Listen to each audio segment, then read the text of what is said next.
إن هذا القرآن يهدي للتي هي أقوم ويبشر المؤمنين الذين يعملون الصالحات أن لهم أجرا كبيرا.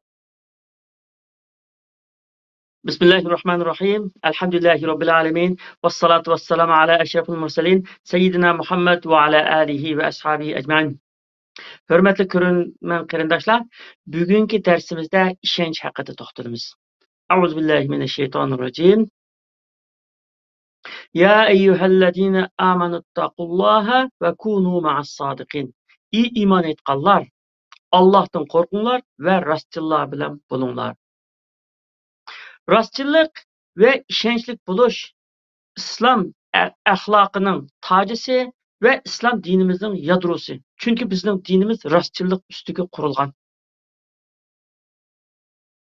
Rastçılık babıda peygamberler insaniyetke tengdaşsız ülge.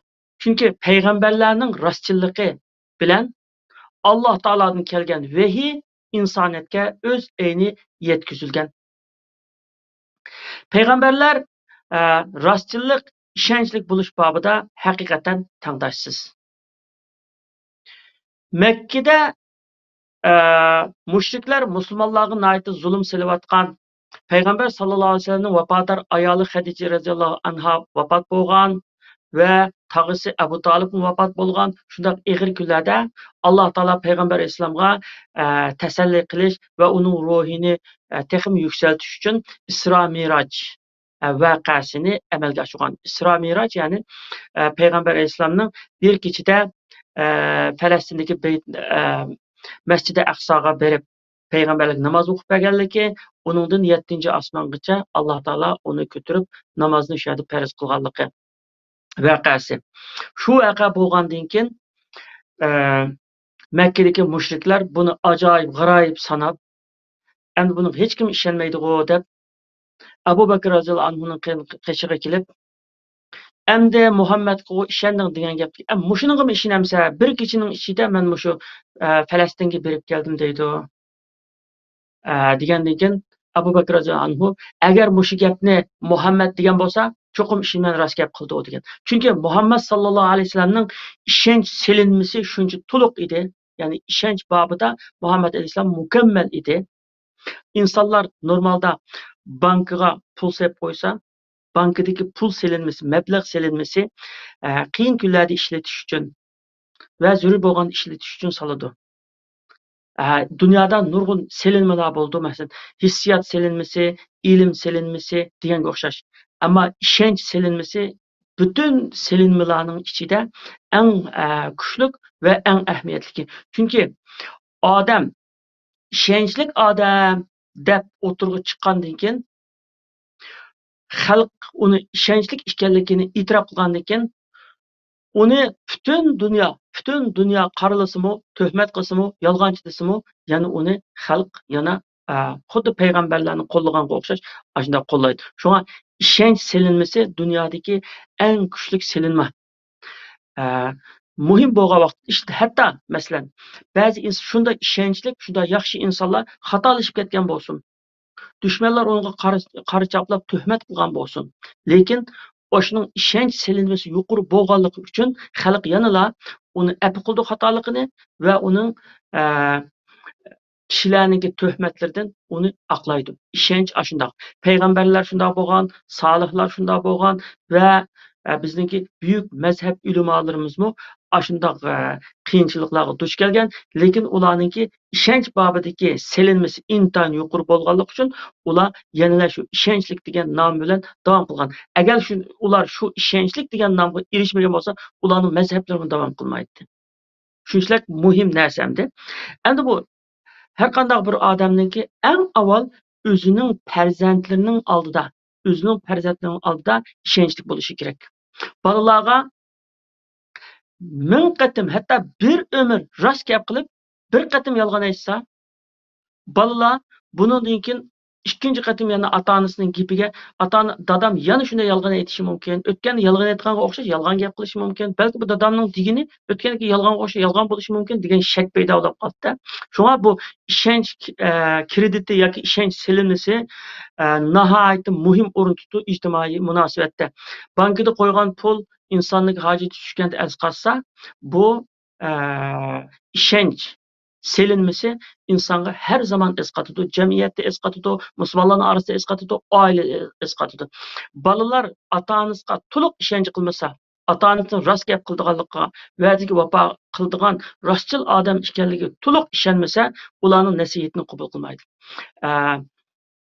Ata-onasiga ishonch qilmagan bolalar, bu ishonchni ko'chadan, başqa yerdan yoki maktabdan yoki jamiyatdan boshqa yerdan tepishga izlaydi. Agar maktabdagi muallim ota-onaga o'xshash shunday rostchil mukammal bo'lsa, ish boshqa. Agar mukammal bo'lmasa, jamiyatdagi bolaning u izlagan ishonch, izlagan kishilar o qadar mukammal bo'lmasa, o chaqda u bolaning ishi qiyin degan gap. Ya ota-onasiga ishonmagan, yoki jamiyatga ishonmagan, yoki muallimga ishonmagan. Shunga bu ishonch krediti yoki ishonch selimisi kuchli bo'lgan oila sog'lom va aqlli, axloqli bolalarni yetishtirib chiqishda albatta cho'qim g'alaba qila oladi. Reallikmi shuni isbotlab turdi. Shunga ishonch kreditiga yoki ishonch silmisiga ahamiyat berish har bir musulmonning, har bir Uyg'urningki zarur bir burchi. Bir kuni payg'ambar sallallohu alayhi vasallam bir oilada mehmon bo'lgan ekan, bir oilada. Shu vaqtida bir ayol bolasini "Kelgan sana bir narsa berman" deb chaqirganligini shu anglab qoldi. Onundan ayoldan so'radi, "Nima bermoqchi bolangizga?" "Bir narsa berami yo xo'mi berami?" dedim. "Cho'qim agar siz bir narsa bermasangiz bolangizga yolg'onchilik, sizni yolg'onchi deb yeziladi Allohning daftarida" deb shunda ayolga ogohlantirish berdi. Masalan, nurg'un ota-onalar anda qilsam, bunda qilib berman, bunda qilsam, bunda qilib berman deb ba'zida unutib qolishi mumkin va'dasini. Ammo bolalar ota-onasi bergan va'dani hargiz unutib qolmaydi. Shuni elishga tirishidi. Payg'ambar alayhisalom shu chaqda shunday bir nasihatni qilgan. Ya'ni ona bilan bola o'tirisidagi ishonch silmisininki ojizlashib qolmaslik uchun yoki buzilib yo'qolib ketmaslik uchun ayolga cho'qim bir narsa berishingiz kerak. Bo'lmasa Allohning dargohida bir yolg'onchilik yeziladi sizga degan gap. Yolg'onchilik yezilishdan boshqa bola ishonmaydigan bo'lsa ota-onasiga, uniki rost bir ishga chaqirsa yolg'on aytishi mumkin deydi. Ota-onaga ishonch qilmasa, uning tarbiyasini qanday oladi? Uning nasihatini qanday qabul qildi? Shunga osonlik bilan va'da qilmaslik kerak bolaga. Agar va'da qilsang, jining chikasimi va'daga amal qilish kerak. Bu oiladagi ish. Jamiyatda ham shunga o'xshash. Jamiyatda masalan bir yerga va'da qilamiz, vaqt to'xtatamiz. Agar uningdan biz vaqtida bora olmayotgan bo'lsak, cho'qim uningga oldin uni xabar qilib qo'yish kerak. Bunda o'zim chiqib qoldi. Agar undoq bo'lmasa, jining chikasimi uningga ulgurish kerak. Chunki ishonchini yo'qotgan odam yoki ishonch silmisini nolga tushirib qo'ygan odam o'zining qimmatini yo'qotgan bo'ldi. U odam mayli olim bo'lsin, ulamo bo'lsin, ziyoli bo'lsin, har qancha katta muallim, muarifchi bo'lsin. Agar shu ishonch silmisi nolga tushib qolgan bo'lsa odamning butun ishlarda mag'lubiyatga uchraydi degan gap. Birinchi oilada mag'lubiyatga uchraydi degan gap. Oila a'zolari unga ishonmasa, qanday uning bilan muhabbat, inoqlik bo'ladi, qanday uning tarbiyasini oladi, qanday so'zini tingshaydi. Jamiyatdagi kishilar bizga ishonmasa, u odamni qanday hurmatlaydi, u odamning to'g'ri gaplarini qanday qabul qiladi. Masalan, bir odam ishonchsiz bo'lib qolgan vaqtda har qancha to'g'ri gap qilsa-mu, Qur'onni shunday yaxshi tafsir qilib bersa-mu, hadisni shunday yaxshi sharhlab bersa-mu, lekin u odamga kishilar ancha ishonch qilmaydi. Dunyoda bu ishonch silinmasi, shunga silinmalarning ichidagi eng qimmatli silinma. Buni hech qasqa selishtirib bo'lmaydi hamda. Dunyoda nurg'un silinmalar bo'ldi. Masalan, ilm silinmasi deymiz, iqtisod silinmasi deymiz, hissiyot silinmasi deymiz. Ammo ishonch silinmasi bu silinmalarning ichidagi eng kuchligi. Bunga bak ahamiyat berish kerak. Alloh taolo hammamizni rostchil mu'minlardan, oilamizda, jamiyatimizda, jamoatimizning orasida, xalqimizning orasida rostchil, ishonchlik kishilardan qilsin. Hammalarga Allohdan to'g'ri yo'lga boshlashini bizni va to'g'ri ishga muvaffaq qilishini tilayman. Bugungi darsimiz bu yerda oxirlashdi.